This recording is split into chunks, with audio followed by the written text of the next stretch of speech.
The following program is rated TV MA for mature audiences. Viewer discretion is advised.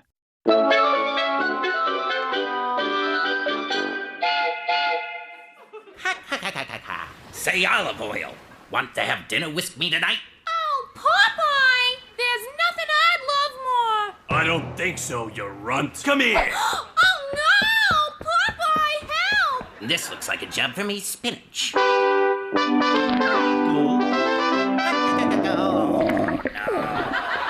wrong, Popeye? Oh, my stomach's killing me. Well, maybe it's because you just downed a full can of pre-cooked spinach in one bite. Really can't be good for you. I'm fine. No, you're not. I mean, you didn't even chew. Digestion begins in the mouth. I'm good. How long have you even had that can of spinach? Oh, it's tough to say. I buy in bulk. Oh, It's probably expired. spinach can expire. Popeye, it's the spinach. It's not the spinach. It's all you eat. You eat like a garbage disposal. Oh, God.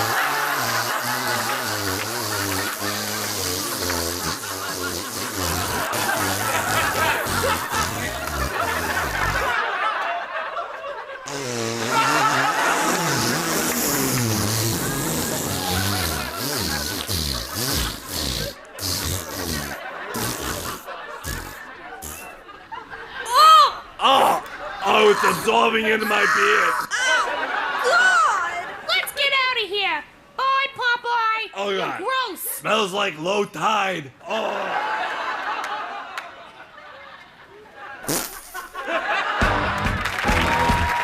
It's the Pete Holmes Show!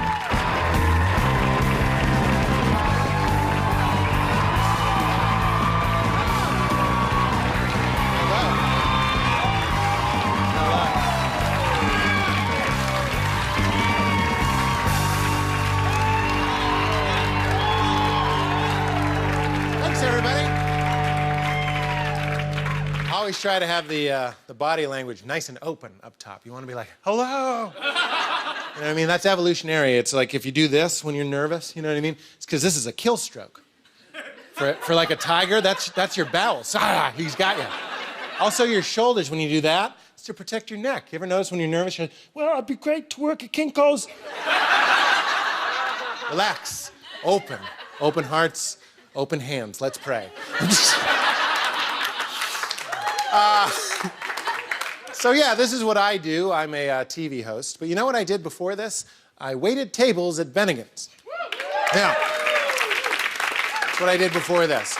Not immediately before this. It wasn't like, hey guys, sorry to interrupt. Southwest Sampler, right? Real good, real good, real good. This is Carrie, she's taking over. I gotta run to TBS. Wasn't like that. But I used to wait tables at Bennigan's in Chicago, and I loved it. I loved being a waiter. Everybody called me Moose. Big guy, called him Moose. Name tag said Moose. When I clocked out, I'd get on the restaurant PA and go, the moose is loose, moose is loose. It's true. Good times. And you know what else I loved about being a waiter maybe the most was the tips. Not just the money, but like working for tips. I love working for it. Because being a waiter, it's kind of like the American dream. The harder you work, the more you can make. It's kind of like Scarface.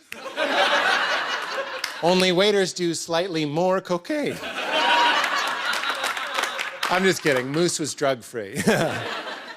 Was. But here's what I want to say publicly about tips. Some people don't know this, but waiters don't make an hourly wage. You do, but you get like a check for 12 cents. Like, do I work at a lemonade stand? So I just want to get this out there. The tips aren't extra. The tips are all of it. That's how they get paid. So tip your waiters well. Give them an extra $1. Who cares? Just get it in there. You'll make somebody's day and their rent. Think of the service industry like the original Kickstarter, but you're helping to fund a person's groceries and their self-worth instead of an indie movie your friends are trying to make about wind farms. Bro, it's called Blowing in the Wind. We only need 80 grand. That's a good idea. Wind isn't the only thing that blows, Kevin. Forget Kickstarter. Give it to a waiter. They're giving you a lot. In exchange, you get hot food, endless refills, and sometimes some very convincing flirting from a girl in a bow tie. Just like, can I have some extra cheese, honey? You can have whatever you want. I got all excited. Woo! Extra cheese, that's code for sex. I'm gonna give her more than just the tip. Okay, that's a bad joke. That's a bad joke. Good night. But here's the rule. For good service, tip 20%. And I know that freaks some people out. You're not good at math, neither am I. I'll make it easy. Move the decimal point over 1, double that number. It's simple. If the bill is $30, move it over. 3 times 2 is 6. Tip $6. If it's 40, why am I doing this? I think you got it. There's one guy at home like, wait, what if it's 50? Why am I even explaining this on late night anyway? When did this become Schoolhouse Rock? Just like, and that's how you tip. But here's where it gets more complicated, because sometimes 20% isn't enough. I'll tell you when. I call that time breakfast. Breakfast is cheap as shit, and that waitress busts her ass for you. So sometimes it doesn't end up fair. Like bringing someone 3 types of juice. Everybody loves every juice. All the juices you have, just for me. That's 1 tray of goddamn juice just for one guy. Eggs, they bring you eggs that are impossibly still hot. That's not easy. And bacon cooked to your exact specifications. Just like, listen, I want it crispy. I want crispy, all right? But I want to have a little bit of give. Just a little bit of give. Like, you know what I mean? Like, cook it, but then, like, take it out right when it's, like you know, you know what I mean? Like, you bite it, it's kind of like somewhere in between, like, a poker chip and a fruit roll-up, you know what I mean? You know what I mean? She's sweating, running out of the kitchen like Vishnu, 4 arms, each one lined with 5 plates. They got a short order cook screaming at them like, 86 the waffles! Over easy, coming up! I just deep fried the side of my hand! Constantly slamming that bell with the spatula like, ding, ding, ding, move, move, move! And after all of that trauma, your breakfast bill comes out to like $4.75. This is where 20% doesn't work. 20% of $4.75 is like 90 cents. If you leave that hard-working breakfast waitress a 90-cent tip, you deserve to be banned from breakfast. Throw her a couple extra bucks. Throw her 5 extra bucks. She's been up since 5 a.m. setting up the patio while it was still dark. You haven't seen the bottom of the coffee cup since you walked in, and if you have the audacity to tip her barely enough to snap into a Slim Jim, yourself. We got a great show tonight. I will be talking to comedian Daniel Sloss, and when we come back, I'm going to play Dungeons and Dragons for the very first time. You don't want to miss it. Stick around.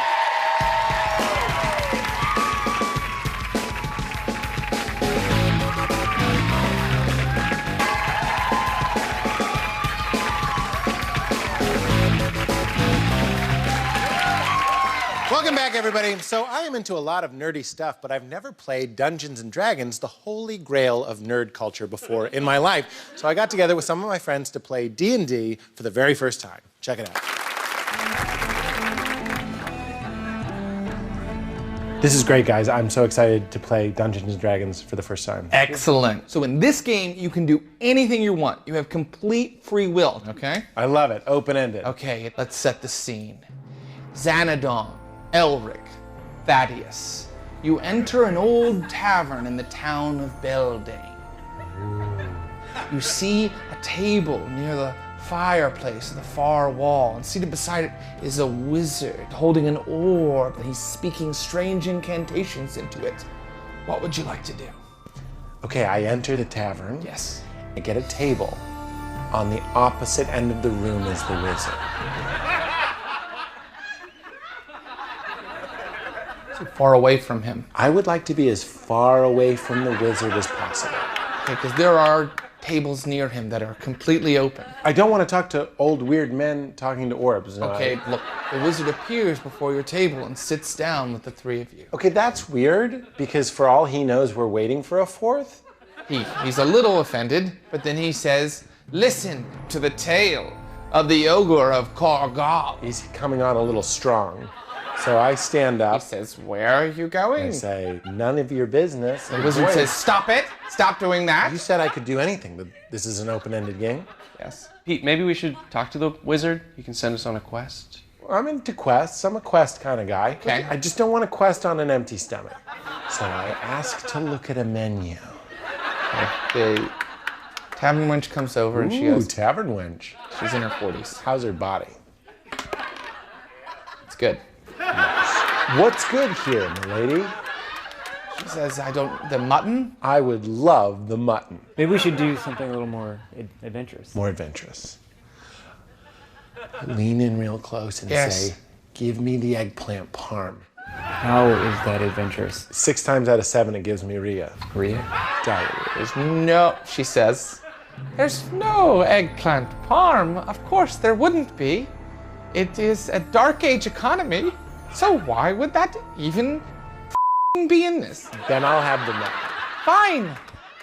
You have your mutton, okay? Can we just please, can we take it seriously now? Okay. All right? Okay. I reach down to the cold handle of my steeled blade. Yes, your ever blade of frost. And I remove it from its sheath. Yes, everyone looks in your direction. And they watch me as I cut my mutton into smaller, more digestible pieces. Okay, you know what? Screw it. I go up to the wizard. Thank you. I am Tristram, the wise man of this village. My orb has shown me an ogre dwelling in the shallow margin. I need you to go on a quest to stop him. I accept this quest. I too accept. Xanadon, we are going on a mighty quest. Will you join us? I need to get some shut-eye sleep off the mutton. And then I'm gonna ask if there's an inn attached to this tavern. There is an inn. A D&D B&B? Sure. Dungeons and Dragons and beds and breakfast? Yes. Okay, I'll get a room. Okay. The other two warriors set off on their quest. Elric, the ogre, roars. You can smell its breath, and then it attacks you with stone fist. It's a hit. Okay, I counter with disruptive strike. Success. I use Storm of 1,000 Blades. Yes. I just kind of walk into my hotel room and, just kind of like soak in the vibe. Okay. So I'm gonna soak in. All right, you don't even have to roll. You rolled. Okay, so you successfully soaked in the vibe. Great. I'm gonna kick off my weird boots and just kind of get in there. Very good. All right. The ogre uses Thunder Dash on the two of you who are in the adventure. And it is a critical hit. And I am dead. Me too. Game ogre. You guys, ogre kill you, so game ogre. I'm gonna go. Yeah, all right. Thanks, Soren. Thanks, Jared. Sorry. I'm also gonna go. Yeah, thanks for playing, guys. It's not normally like this. The game is different. All right. Looks like it's just me and you, Dungeon Master. Okay, Pete. So you're the only adventurer left alive. So what would you like to do? I would like to go on an adventure. Great. Downstairs. Okay. I'm gonna talk to that wench. I wanna make it happen. That mutton was dry. Let's see if anything's moist. Nah, I mean. What happens with me and the serving wench? Figure it out. Don't need you. I go up to the wench. Ooh, if you roll over a 10, I'll let you do butt stuff. Really? Ooh, I'm going downtown to Browntown. This game's fun. What a fun game. Thanks to my D&D friends, Jared, Logan, Oren Brimmer, and one of our writers, Nate Fernald. So funny.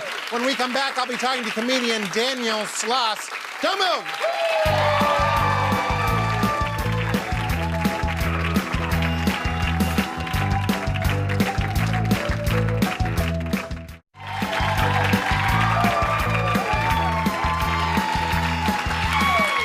Welcome back, everybody. So I recently sat down and talked with Scottish comedian Daniel Sloss. He's so funny. He's only 23. He just made his American TV debut on Conan earlier this very year, and he told me one of the craziest stories I've ever heard in my life.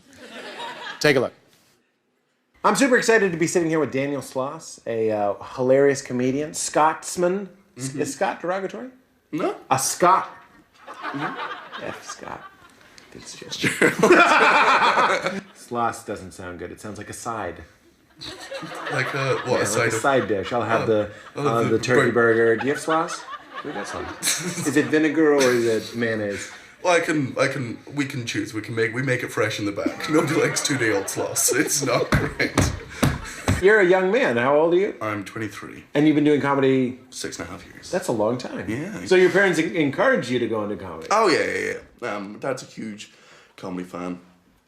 Since I was very young, I watched stand-up with him since I was like 5 or 6. And what do they do? My mum got a PhD in microbiology, so it's like greenhouse emissions. And, wow. And my dad is a computer programmer who's currently working on 3D underwater sonar. So they're both Geniuses. Geniuses. This is what happened when you combine their sperm. No, that's not how pregnancy works, is it? No. Your mother's sperm. And my dad's sperm. No. When the two sperms combine, they make a child so stupid. He thinks both people have sperm. No, it's the sperm and the egg. The egg. Yeah. Ovum. Ovum? A bit of an ovum in it. Well, I didn't know. For years and years, I thought the sperm was the baby and the egg was just the house. I was just gonna say, it's his house. Yeah, because he just goes in there and the egg keeps it safe. Yeah. And then it grows into a baby. I actually think that informs how we view men and women. It's such a male perspective. It's like the sperm is the dude, and the lady keeps the dude safe. She looks after him like his mama. Nurture it, and then the dude grows and comes out of the woman and smashes that puss. Can you teach me a good Scottish? Gooch, but I think that's... Gooch? Gooch. Gooch? Gooch? You don't have that here? We have designer bags.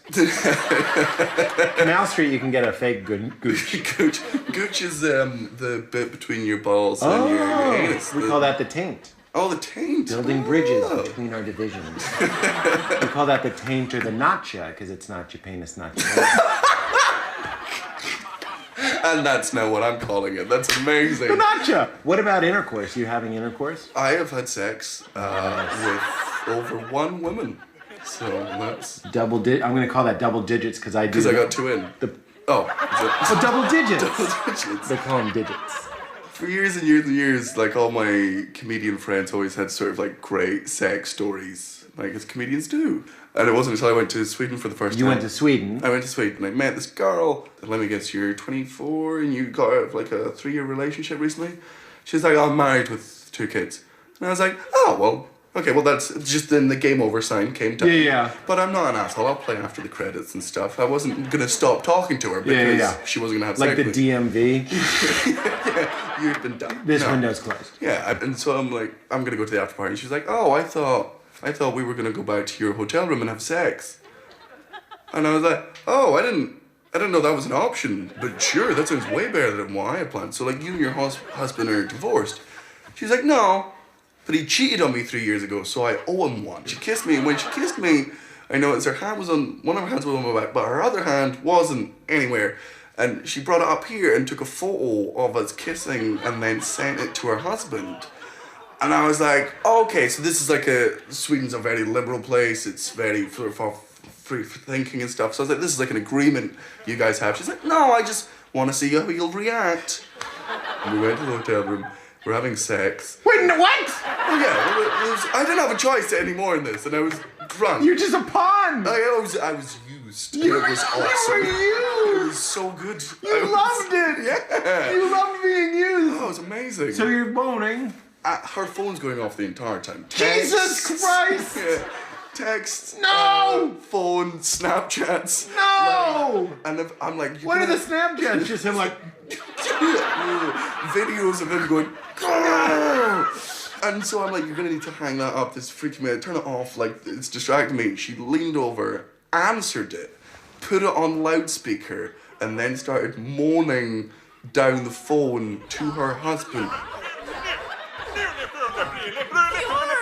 Who was screaming shit in Swedish back at me, which I didn't understand, but it almost definitely wasn't encouragement. I've been unable to perform because the mood wasn't right. You're still boning a woman while her husband's screaming at both of you in a goofy-sounding language. Yeah. Daniel, I've never met you before. This was a real pleasure. I watched your stuff on Conan. You're super funny. Love to have you on this show sometime as a stand-up as well. Definitely. And awesome. Thank you for doing this. Thank you very much for having me. Daniel Sloss, everybody. It's a side of Sloss. And it was delicious. What was that? I'm not even sure if this show is on in Sweden, but Daniel, please, be careful, just in case. That was insane. We will be right back with more show, everybody.